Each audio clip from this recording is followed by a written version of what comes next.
Assalamualaikum warahmatullahi wabarakatuh. Alhamdulillahirabbil alamin. Kita telah memasuki tahun ajaran baru 2020-2021. Perkenalkan, nama saya Ibu Sumini, sering dipanggil Bu Mini. Saya tinggal di Telobongan, RT 11, Sidoarjo, Sragen. Nah, untuk kali ini atau pada tahun ini saya diamanai untuk mengajar mata pelajaran biologi di kelas kalian. Nah, anak-anak, saya percaya kalian pasti tidak sabar lagi ingin pergi ke sekolah, bukan? Ya, bertemu dengan teman-teman kalian untuk bercanda ria. Kemudian ingin bertemu juga dengan Bapak Ibu Guru. Nah, kalian ingin segera bertemu dengan Bapak Ibu Guru juga tidak? Ayo. Nah, pastinya segera ingin bertemu. Demikian juga Bu Guru juga sangat merindukan kalian. Tetapi bersabarlah dahulu ya, karena untuk saat ini badai pandemi COVID-19 belum usai. Nah, pada saat-saat seperti ini, yang terpenting sekarang ini kita harus menjaga kesehatan dengan menerapkan pola hidup yang bersih dan sehat, yang antara lain sering mencuci tangan dengan sabun, istirahat yang cukup, makan makanan yang bergizi, jauhi kerumunan banyak orang, dan jangan lupa yaitu banyak berdoa. Semoga pandemi COVID yang sekarang ini melanda di negeri kita itu segera sirna, ya, pada umumnya di bumi ini. Yang nanti insya Allah kita juga akan segera bertemu lagi jika situasi sudah kondusif. Anak-anak, sebelum kita memulai materi, saya akan informasikan mengenai kriteria penilaian, khususnya adalah untuk mata pelajaran biologi. Bahwa nanti penilaian itu ada 3, yaitu penilaian kognitif atau yang disebut dengan pengetahuan, kemudian keterampilan, dan afektif atau sikap. Untuk penilaian kognitif itu diambil dari nilai ulangan atau tes dan juga tugas. Yang nanti sering saya adakan untuk ulangannya adalah setiap di akhir materi. Kemudian untuk penilaian keterampilan itu diambil dari nilai praktikum dan tugas dari portofolio. Sedangkan afektif itu diambil dari sikap keaktifan kalian atau kedisiplinan dan kejujuran kalian. Nah, adapun KKM untuk tahun ini adalah 70. Baiklah, kita mulai untuk materi bab yang pertama dari kelas 11, yaitu mengenai sel.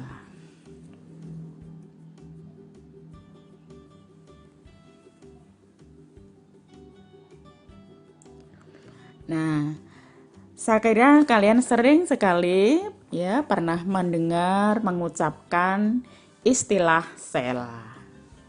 Semua sudah tahu apa yang dimaksud dengan sel? Ya, pernah kalian melihat sel? Sel apa yang pernah kamu lihat dulu di SMP? Ya, barangkali pernah mengamati sel gabus dari ketela pohon. Sel apa lagi yang pernah kamu lihat dulu? Sel epidermis dari bawang merah. Nah, marilah kita bahas bersama-sama mengenai sel. Di mana nanti yang pertama kita bahas adalah mengenai sejarah dan teori sel. Ada beberapa ahli atau tokoh yang mengemukakan mengenai sel, tetapi dalam mengemukakan itu para ahli juga tidak hanya mengucapkan saja, melainkan dengan melakukan penelitian. Sebagai contohnya, misalnya adalah Robert Hooke. Dengan menggunakan mikroskop sederhananya, dia mengamati sayatan dari sel gabus. Nah, kita lihat di sini. Ini adalah mikroskop yang digunakan untuk melihat benda-benda yang ukurannya sangat kecil. Kemudian setelah menggunakan mikroskop itu, dengan objeknya adalah sayatan tipis dari gabus, setelah dilihat di bawah mikroskop, ternyata terlihat gambar seperti sarang dari lebah. Coba dilihat. Yaitu seperti sarang dari lebah. Nah, setiap lubangan itu adalah yang disebut dengan nama sel. Kemudian yang kedua yaitu Anthony van Leeuwenhoek. Tahu siapa dia itu? Nah, barangkali di dalam mata pelajaran fisika kalian tahu bahwa Leeuwenhoek itu adalah penemu mikroskop. Dia juga mengamati yaitu sel dengan mikroskop temuannya. Kemudian objek yang diteliti itu adalah air rendaman jerami. Kemudian ada lagi yaitu Lamarck yang nanti dia mengemukakan bahwa setiap benda hidup adalah kumpulan dari sel. Kemudian Henry Dutronchet bahwa di dalam setiap sel bergerak cairan yang kompleks. Sel tersebut merupakan bagian fundamental dari organisme. Kemudian Schleiden dan Swan. Schleiden ini adalah mengamati sel tumbuhan, sedangkan Swan ini adalah mengamati sel hewan. Yang kemudian keduanya itu mengemukakan bahwa semua kehidupan tersusun atas sel. Jadi Schleiden mengemukakan bahwa tumbuhan itu tersusun atas sel. Swan mengatakan bahwa semua hewan tersusun atas sel. Yang kemudian dia bergabung mengemukakan bahwa semua kehidupan tersusun atas sel. Yang kemudian muncul teori yang disebut dengan teori sel yang berbunyi sel sebagai unit struktural penyusun tubuh organisme. Kemudian Matscott, menurut Matscott bahwa protoplasma merupakan struktur dasar organisme. Protoplasma itu merupakan cairan yang nanti ada pada sel. Felix Dudergen, bagian sel hidup yang terpenting adalah cairan protoplasma. Kemudian Johannes Purkinje, protoplasma adalah cairan hidup yang terdapat di dalam sel hidup. Yang kemudian muncul teori sel yang berbunyi sel merupakan unit kesatuan fungsional. Kemudian Rudolf Virchow, yaitu omniselula selula. Setiap sel berasal dari sel yang sebelumnya. Yang kemudian muncul teori sel yang mengatakan bahwa sel merupakan unit pertumbuhan dan sel merupakan unit hereditas.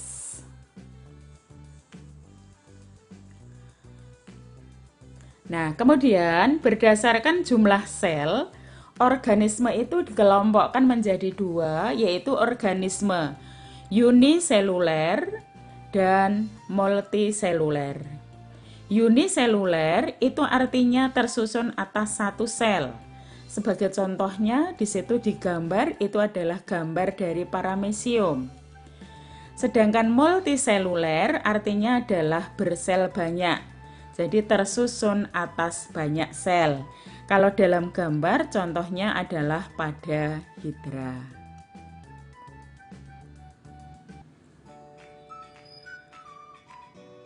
Kemudian sel itu dibagi menjadi dua, yaitu sel prokariotik dan nanti yang kedua adalah sel eukariotik. Sel prokariotik artinya adalah sel yang tidak memiliki nukleus. Sebenarnya tidak memiliki nukleus itu kurang tepat ya. Yang benar itu bahwa materi genetiknya atau DNA itu terkonsentrasi pada suatu daerah yang disebut nukleoid ya. Nukleoid. Jadi bukan nukleus, melainkan sebagai intinya itu adalah nukleoid. Di mana pada nukleoid ini tidak bermembran, maksudnya di luarnya tidak terselubung oleh membran yang memisahkan daerah ini nanti dengan bagian sel yang lainnya. Jadi tidak dibatasi oleh adanya membran. Sebagai contohnya misalnya adalah pada Archaebacteria, kemudian Cyanobacteria. Eubacteria juga termasuk atau pada sel bakteri. Jadi bakteri itu termasuk selnya adalah prokariotik. Jadi mempunyai nukleoid yang nanti tidak diselubungi oleh membran inti atau membran nukleus. Kemudian yang kedua adalah sel eukariotik. Perbedaan utama antara sel eukariotik dengan sel prokariotik ini adalah sel eukariotik memiliki nukleus yang sesungguhnya yang dibungkus oleh membran nukleus. Jadi di sini sudah mempunyai inti yang sebenarnya, yang kemudian intinya itu dibungkus oleh membran yang dinamakan membran inti atau membran nukleus. Sehingga di sini yang membedakan antara prokariotik dan eukariotik ini adalah terletak pada membran intinya. Sebagai contoh misalnya kalau pada sel eukariotik ini adalah pada sel hewan dan sel tumbuhan. Kalau pada manusia bagaimana? Kalau pada manusia itu termasuk dalam sel hewan.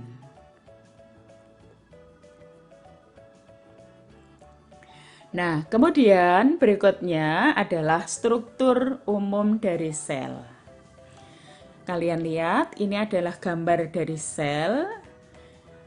Selnya adalah sel hewan. Bahwa sel hidup itu mempunyai 3 bagian pokok. Yang pertama adalah membran sel. Dalam hal ini yang berwarna ungu. Yang kedua adalah sitoplasma. Sitoplasma itu merupakan cairan yang letaknya adalah di dalam membran. Yang warnanya adalah biru muda. Kemudian yang ketiga adalah organel-organel. Organel-organel ini terletak pada sitoplasma. Coba kamu lihat dulu. Mana membran sel, mana sitoplasma, kemudian mana organel-organel. Organel-organel di sini contohnya adalah di situ ada ribosom, ada mitokondria, ada sitoskeleton, ada sitosol, ada badan Golgi, ada retikulum endoplasma, dan masih ada lagi yang lainnya. Kita bahas satu persatu mulai dari membran sel. Membran sel merupakan bagian terluar dari sel. Nah, karena letaknya adalah ada di bagian paling luar, maka fungsi dari membran sel ini adalah sebagai pelindung. Ya, jadi melindungi bagian-bagian sel yang ada di dalam sel. Kemudian mengontrol atau mengendalikan pertukaran zat. Kemudian sebagai reseptor, jadi penerima rangsang dari luar karena letaknya paling luar. Kemudian juga mengontrol zat yang boleh masuk maupun keluar dari sel. Itu adalah fungsi dari membran sel. Kemudian membran sel itu tersusun atas lapisan ganda lipid atau yang disebut dengan istilah lipid biliar yang mengandung protein, kolesterol, dan oligosakarida. Lipid pada membran sel itu disebut fosfolipid. Nah, sedangkan fosfolipid itu terdiri atas ekor dan kepala. Di mana bagian ekor ini nanti adalah tahan air atau bersifat hidrofobik, sedangkan kepalanya itu bersifat hidrofilik, artinya suka air. Coba kita lihat pada gambarnya dari membran sel. Nah, tadi bahwa lemak pada membran itu dinamakan fosfolipid. Coba kalian lihat di situ bahwa pada fosfolipid itu terdiri atas kepala yang bersifat hidrofilik, ya, yang bulat-bulat yang warnanya ungu muda itu. Kemudian bagian ekornya itu bersifat hidrofob. Ya. Jadi kepalanya ada di bagian tepi atas maupun tepi bawah, ekornya ada di bagian tengah. Ya, itu. Kemudian untuk proteinnya. Protein pada membran sel ini dibedakan menjadi dua, yaitu protein integral dan protein perifer.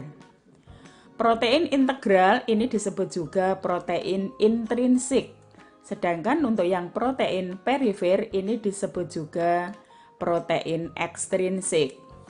Protein integral ini terlihat menembus membran, sedangkan yang perifer ini di permukaan membran. Kita lihat pada gambarnya, coba dilihat mana itu protein perifer, mana itu protein integral. Ya, sudah bisa membedakan kalau yang protein integral adalah menembus pada membran, ya. Kemudian yang perifer adalah yang berada di tepi. Itu mengenai protein.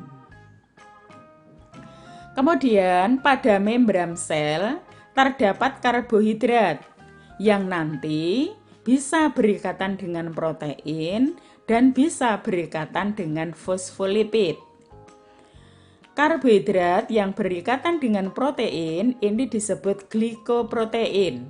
Sedangkan karbohidrat yang berikatan dengan fosfolipid ini disebut glikolipid. Kita lihat pada gambarnya lagi, mana itu glikoprotein, mana itu glikolipid. Oke. Jadi glikoprotein itu adalah gabungan antara karbohidrat dengan protein. Protein adalah yang warnanya ungu itu. Sedangkan glikolipid tadi adalah karbohidrat yang berikatan dengan fosfolipid, dengan lemaknya. Ya, saya kira itu untuk membran sel. Kemudian komponen yang kedua tadi dari sel adalah sitoplasma. Sitoplasma itu tadi adalah merupakan cairan yang terletak dalam sel, yang letaknya adalah di luar inti dan di dalam membran. Sitoplasma ini adalah bahan yang menyerupai bentuk gel, yang letaknya adalah di dalam membran dan di luar inti. Kemudian di sitoplasma ini adalah tempat terdapatnya organel-organel dan juga terdapat sitosol. Di dalam sitosol ini terdapat sitoskeleton. Sitoskeleton itu berasal dari kata sitoplasma dan skeleton. Skeleton itu artinya rangka. Jadi sebagai kerangka yang nanti pada sitoplasma. Yang fungsinya karena rangka, maka fungsinya adalah untuk mempertahankan bentuk sel. menjaga kekuatan mekanis, dan mengorganisasikan pergerakan sel dan juga pergerakan kromosom pada waktu terjadi pembelahan sel. Jadi itu fungsinya dari sitoskeleton yang terdapat pada sitosol yang fungsinya adalah sebagai memberi bentuk maupun sebagai alat pergerakan dari sel. Kemudian berikutnya adalah nukleus. Nukleus itu adalah inti sel. Nukleus atau inti sel itu merupakan organel dalam sel yang fungsinya adalah mengendalikan seluruh kegiatan sel. Jadi yang mengatur semua aktivitas sel itu adalah bersumber pada nukleus. Karena di nukleus itu mengandung informasi genetik berupa DNA. Nah, kemudian nukleus itu terdiri atas 3 bagian.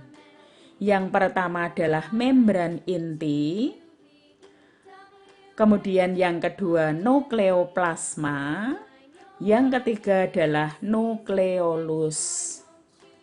Membran inti itu berupa 2 lapis yang fungsinya adalah sebagai pembungkus sekaligus pelindung dari inti.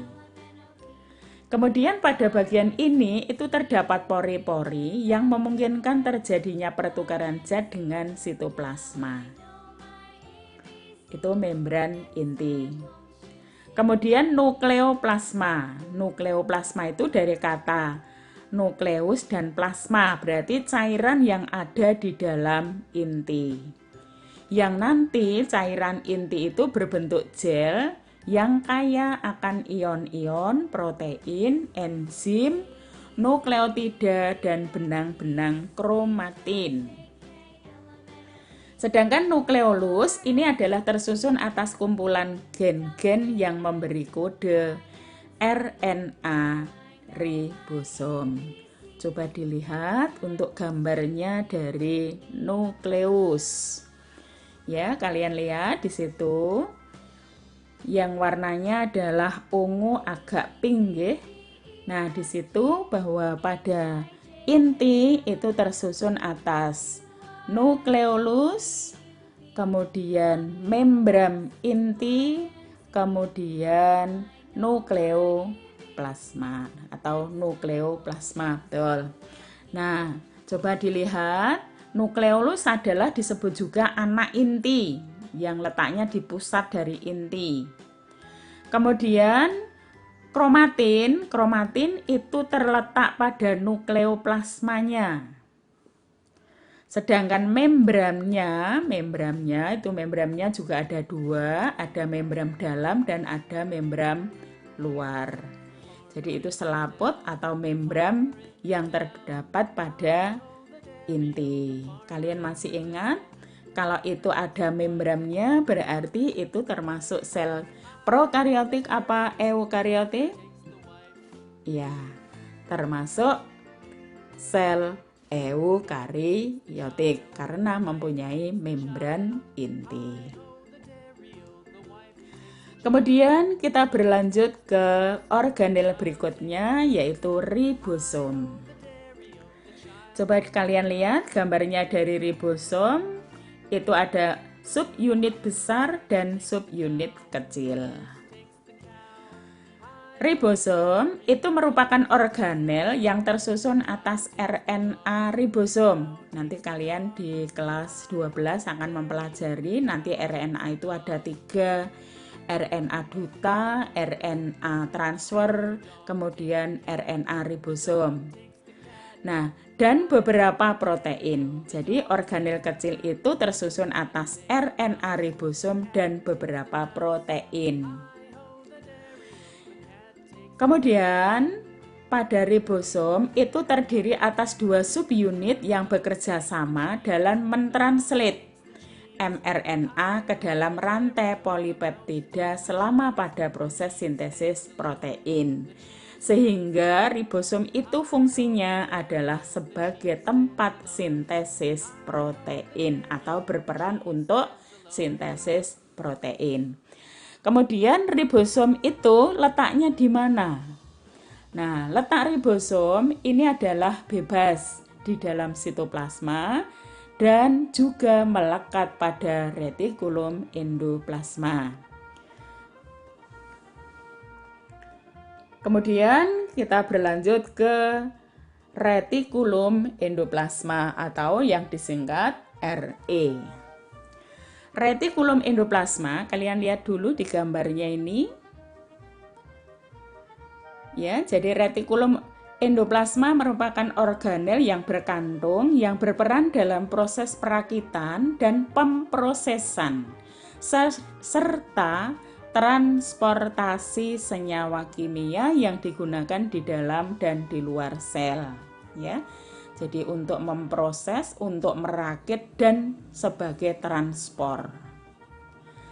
Kemudian retikulum endoplasma itu ada dua, yaitu retikulum endoplasma kasar dan retikulum endoplasma halus.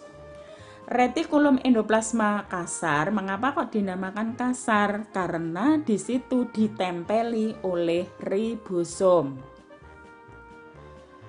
Sedangkan retikulum endoplasma halus ini tidak memiliki ribosom pada permukaannya. Coba kalian lihat retikulum endoplasma yang halus yang mana, yang kasar yang mana.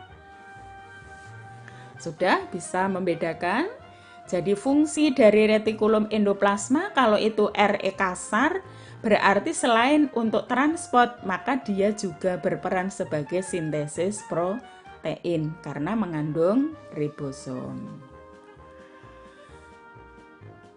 Kemudian organel yang berikutnya yaitu badan Golgi atau aparatus Golgi. Kamu lihat gambarnya. Badan Golgi ini merupakan organel yang atau dengan membran yang berlekuk-lekuk, yang konsentrasi dan membungkus protein untuk dikeluarkan ke sel. Adapun fungsi dari badan Golgi ini nanti adalah ada beberapa macam. Yang pertama adalah mengangkat dan mengubah materi yang ada di dalamnya secara kimia. Kemudian menghasilkan lilin dan lendir sebagai transport lemak, sebagai sekresi protein, karbohidrat, lemak, dan glikoprotein, membentuk lisosom, kemudian membentuk enzim pencernaan yang belum aktif atau yang disebut dengan istilah simogen. Kemudian pada badan Golgi ini berperan juga dalam menambahkan pengarahan atau jalur bagi perjalanan akhir dari protein yang sudah dikemas. Kalian lihat di situ. Pada badan Golgi ada sisi penerima dari badan Golginya, sisi penerima. Kemudian ada vesikel, transport dari RE. Kemudian pembentukan baru vesikel atau pembentukan vesikel baru. Kemudian sisi pengambilan dari badan Golgi. Kemudian ada vesikel transport dari badan Golgi. Itu mengenai badan Golgi atau yang sering disebut aparatus Golgi atau Golgi kompleks sama. Kemudian organel berikutnya adalah mitokondria. Mitokondria ini nanti bentuknya adalah lonjong. Ya. Perannya itu adalah sebagai tempat berlangsungnya respirasi aerob dalam sel. Berarti mitokondria fungsinya adalah untuk respirasi sel atau pernapasan sel. Organel ini mempunyai dua membran, yaitu membran luar dan membran dalam. Kalian lihat untuk membran luar dan membran dalamnya. Pada membran dalam ini berlekuk-lekuk yang disebut krista, yang nanti berfungsi untuk memperluas permukaan. Nah, jadi pada membran dalamnya itu terdapat lekukan-lekukan ke dalam yang disebut krista. Krista tadi adalah untuk memperluas permukaan. Nah, mengapa kok diperluas? Kita tahu bahwa pada mitokondria itu fungsinya adalah untuk respirasi.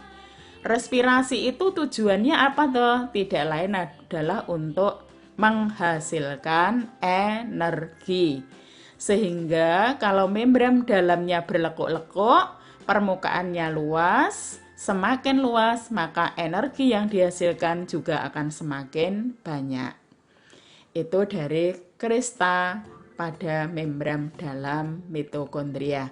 Sedangkan matriknya, ya, kalian lihat matrik mana yang merupakan dasarnya dari mitokondria.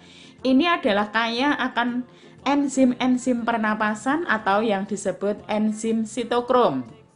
Selain itu juga senyawa DNA, RNA, serta protein. Jadi, kalau di dalam sel terdapat organel yang bentuknya lonjong, yang nanti kalau diperlihatkan di bagian dalamnya itu ada lekukan-lekukannya, maka itu adalah mitokondria. Yang fungsinya adalah sebagai apa tadi? Tempat respirasi sel boleh, kemudian tempat pernapasan, kemudian sebagai tempat penghasil energi. Kemudian organel yang berikutnya adalah lisosom. Masih ingat tidak tadi? Lisosom, siapa yang membentuk lisosom? Oke. Yang membentuk lisosom adalah badan Golgi. Lisosom ini merupakan organel sel yang berbentuk kantong. Ya, kantong yang agak bulat dan dibatasi oleh sistem membran. Ya, jadi kantong kecil. Kemudian lisosom itu mempunyai beberapa fungsi, ya.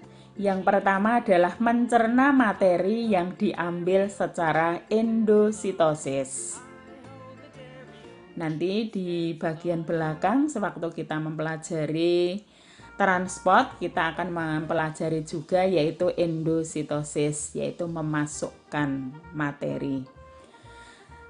Fungsi yang kedua yaitu tempat penghancuran struktur-struktur yang tidak dikehendaki dalam sel. Jadi sebagai tempat penghancur. Tapi yang dihancurkan adalah struktur-struktur yang tidak berguna bagi sel. Kemudian yang ketiga yaitu pembebasan enzim keluar sel. Yang keempat adalah penghancuran diri atau disebut autolisis, ya, dengan cara membebaskan semua isi lisosom ke dalam sel, ya. Sehingga kalau kalian lihat di sini ada kaitan antara badan Golgi dengan lisosom yang biasanya itu letaknya adalah berdekatan. Kemudian organel yang berikutnya yaitu badan mikro.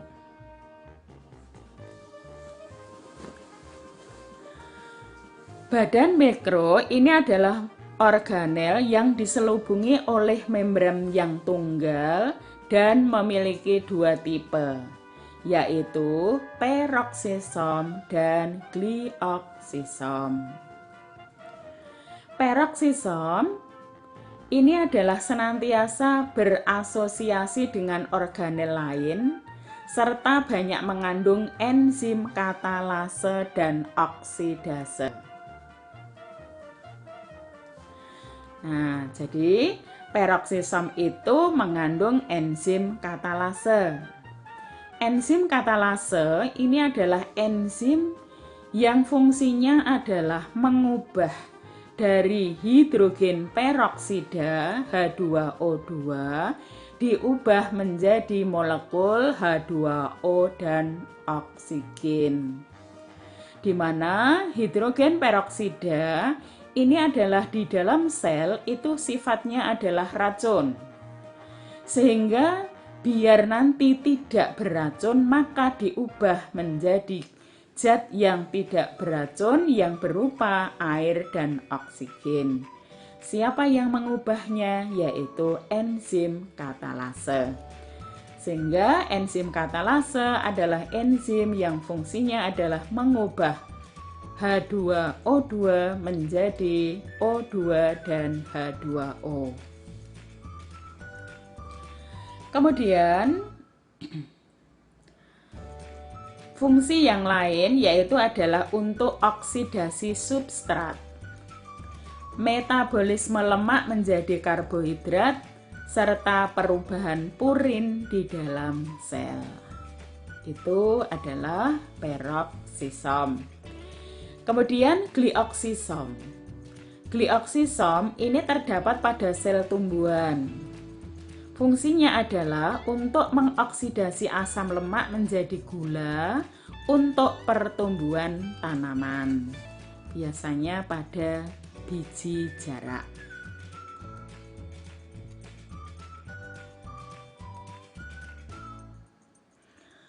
Kemudian kita berlanjut ke organel yang berikutnya yaitu kloroplas.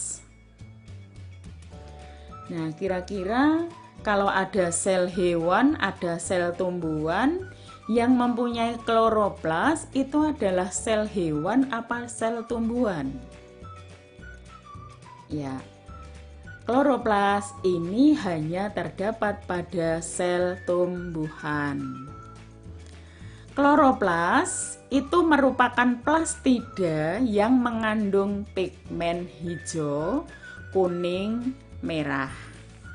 Fungsi dari kloroplas ini adalah sebagai penyelenggara berlangsungnya proses fotosintesis.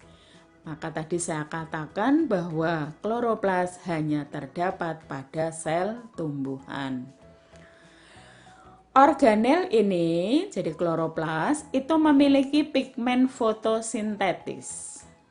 Ya, kalian lihat di dalamnya, dalam kloroplas digambar, itu ada bagian yang namanya grana dan stroma. Di mana grana itu terbungkus oleh membran tilakoid. Nah, nanti di kelas 12 kalau nanti kita membahas tentang anabolisme, kita akan memperdalam lagi mengenai proses fotosintesis yang nanti berlangsung pada kloroplas yang ada di bagian grana dan bagian stroma.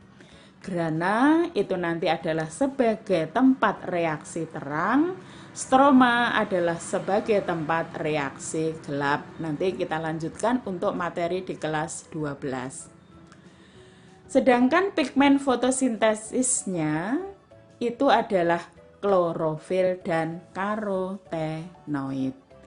Nanti juga kita bahas lagi di kelas 12 mengenai klorofil dan karotenoid.